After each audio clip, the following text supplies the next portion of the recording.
Hello, folks. I am back, and this time I am back with my 2022 year in review of Firearms. Usually, I do this every year. It's kind of my corny way of doing a award ceremony for the year in review of Firearms. So let's get started. There are a couple categories. There's only going to be five. I'm going to try to just make this quick and not boring. Okay, so for the first category is going to be best product of the year, and as you see here, I have my Shadow 2 that you don't see too much on the channel. I got to get some work done on it. But this is my CZ Shadow 2 with the lock grips. I love these grips on here. And CZ makes a variety of grips, all for either, they're known for making grips for CZs, but they also make grips for 1911s as well as any other firearm. And I do have a set of lock grips that are coming in, so wait for that review. That review will be coming pretty soon. It's supposed to be here probably tomorrow. I'm just still waiting to see when it comes through the mail. So for product of the year, I'm going to state it as lock grips. There were not too many other products that I was impressed with, but even if this is a repeat in certain categories previously, lock grips do make very good grips for various firearms. So this is going to be my product of the year in that category. All right, so moving right along, we have most impressive firearms company or firearm, and that is going to be the PDP. I was a little harsh on the PDP, saying it was no different from any other firearm on the market, and I said that was probably due to it being overhyped. I've had some time with the PDP, and this is the only firearm that I carry with an optic on it. As you see, I have the Holosun 507C X2 on here. So this is the only firearm I carry a red dot on, and I'm still very impressed with the ergos as well as the new grip texturing that this firearm has. But this is more than just talking about the PDP. I think with this firearm, I did another video said about the PDP being one of the firearms that were the most traded in.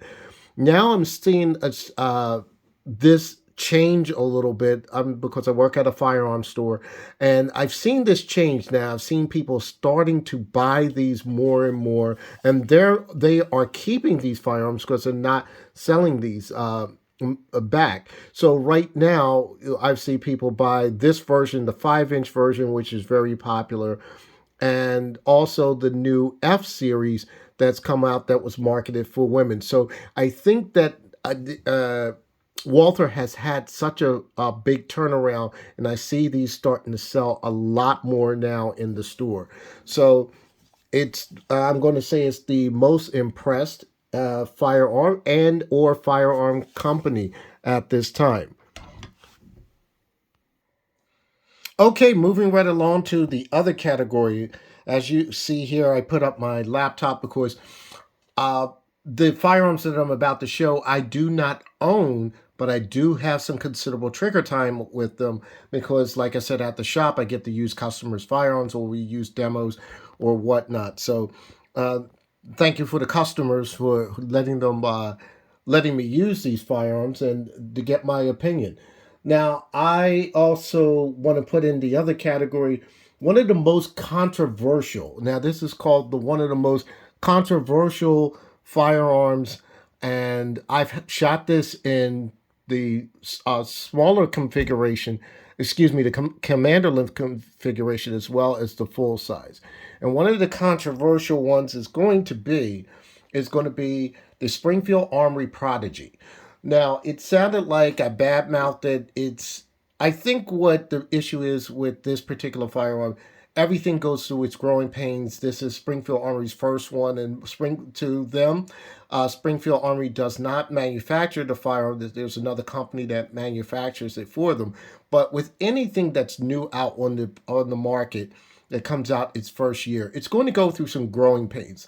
So this is the Prodigy, as you see here, and I get why they made the Prodigy, and I'm glad that I have to commend Springfield Armory for even trying this. Uh, a lot of people are getting into the 2011s, how popular they are, and the problem is, uh, the staccatos used to be at a somewhat semi reasonable price, and I noticed after the pandemic, the prices went up. Now the staccatos were on the pricey side, but they went up even more since after the pandemic, and also, of course, with the demand. The companies like Springfield Armory and companies like Bull Armory decided to make their 2011 ish firearms where they can have it at a reasonable price for the consumer, regardless of the technology and so forth. It is controversial, but when this thing works, it works. I've shot this numerous times. It is very accurate. It places very well, and it shoots very well, provided that it doesn't have any hiccups. There are a couple videos of me with the Prodigy. That there was one that had the front sight that was not working right. There was some that had some problems with the slide manipulation. Some had trigger issues, some had safety issues. But hopefully, in the future, Springfield Armory will definitely improve on this product. I think it's a good product, provided those issues are taken care of with their QC. But I'm going to give it some time until I will buy a Prodigy. Also, there are companies there are a couple of YouTubers that are intentionally buying this, knowing that the issues that they have with it, they are buying this, and they're fixing them. They are themselves, or putting their own parts in, changing the internals, or putting staccato parts inside. People, there's a YouTuber named, I believe his name is Skips Guns. I believe he's a gunsmith, and he does a lot of work, and he has one of these working very well. Another one is Hilton Yam of 10 Performance. He changed some parts there to make his run perfectly. So I'm not going to give up on it yet. It's the most controversial, but I see the direction. I understand the direction that Springfield Armory is going into, and I'm looking forward to improvements in the future. So that is that particular category. Now I'm going to go with the gun of the year. Again, I do not own any of these firearms. I do have a lot of trigger time. Let's start with what I'm going to call the fourth runner-up, if I got my order correctly, and that is going to be the PDPF. Now, you all heard of the, if some of you are old enough to remember this, it was a commercial for Secret deodorant. It says Secret, strong enough for a man, but made for a woman. Well, this particular firearm was marketed to females. As you see here, Tatiana Whitlock has also have been involved with this particular firearm. That is her right over here. I forget her name, but these particular shooters have been very instrumental in making the PDPF, which was designated for female. And as you see, this is part of their marketing campaign, and that's what is done with Walther. Now, one of the things that I'm going to mention about the PDPF, even though that this was marketed to women, I see more men interested in this firearm. And this firearm is a very nice shooting firearm. I've shot this firearm, and I shot it in the smaller configuration, the larger configuration, and it is a very outstanding shooting firearm. I love the grip angle, which reminds you of a 1911, and it shoots perfectly. But did I get a chance to shoot it? It was from another man, and a lot of men are buying these. I have yet to see a female buy this particular firearm. I only know of one female that has a PDP, but she has the regular version of a PDP, and she trains with it regular. But I have not seen a female buy a PDPF, and I want to know why. I want some of the women out there to talk to me about why they haven't bought this firearm, or have they had the chance to shoot with this firearm. So let me go over to my other category. The other runner up is going to be, and this is another firearm that is extremely popular. This is going to be uh, the Sig Sauer P365X Macro. Now, this particular firearm, it's selling a lot. A lot of people like that there's a break or a quote unquote compensator in the front of this firearm. Everybody loves that look and that feel. And I have a friend of mine, he shoots his regularly. My boss and one of my other coworkers, they shoot this all the time. They like the accuracy, they like the concealability, and they like the capacity. I think it's a roughly about 17 round capacity, if I got that right. I can't see it here. My eyes are killing me. Oh, there it is. Yes, 17 round capacity for that particular size firearm. And that's what's making this firearm very popular at this point.